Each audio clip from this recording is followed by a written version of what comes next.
Welcome बेटी। क्या कर रही तू? बना रही है? क्या चीज बना रही है?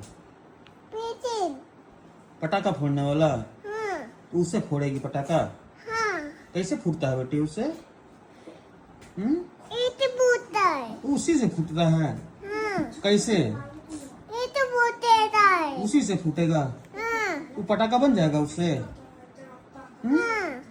तो कागज से कैसे पटाखा बनेगा बेटी? बनेगा पटाखा? अरे तो हम तो नहीं जान रहे हैं बेटी। तो दिखा हमको बना के कैसे पटाखा बनता है ना।